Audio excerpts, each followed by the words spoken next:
நாகையில் மருத்துவமனையில் நிறுத்தி வைக்கப்பட்டிருந்த இருசக்கர வாகனத்தை அசால்ட்டாக திருடிச் செல்லும் பரபரப்பு வீடியோ. நாகப்பட்டினம் அரசு மருத்துவக் கல்லூரி மருத்துவமனையில் நிறுத்தி வைக்கப்பட்டிருக்கும் நோயாளிகளை பார்க்க வரும் நோயாளியின் உறவினர்கள் மற்றும் மருத்துவமனையில் பணிபுரியும் ஊழியர்களின் இருசக்கர வாகனங்கள் தொடர்ந்து திருடப்படும் சம்பவங்கள் தொடர்கதையாகி வருகிறது. அதன்படி கடந்த 17ஆம் தேதி நம்பியார் நகரைச் சேர்ந்த பிரபாநத்தம் மருத்துவமனையில் அனுமதிக்கப்பட்ட உறவினரை பார்க்க மருத்துவமனையில் உள்ளே தனது ஸ்பிளெண்டர் பிளஸ் இருசக்கர வாகனத்தை நிறுத்திவிட்டு சென்றுள்ளார்.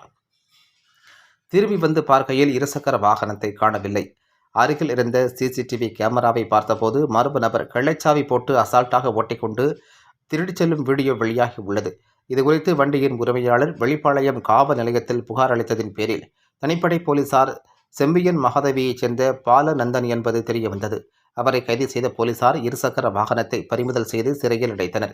இவர் மீது பல்வேறு காவல் நிலையங்களில் திருட்டு சம்பந்தமான வழக்குகள் உள்ளது என்பது குறிப்பிடத்தக்கது. செய்திகளை துல்லியமாகவும் உடனுக்குடனும் தெரிந்து கொள்ள நாகை 24 நியூஸை சப்ஸ்கிரைப் செய்து கொள்ளவும். நாகை மாவட்ட செய்திகளுக்காக நாகையிலிருந்து RS இளங்கோவன்.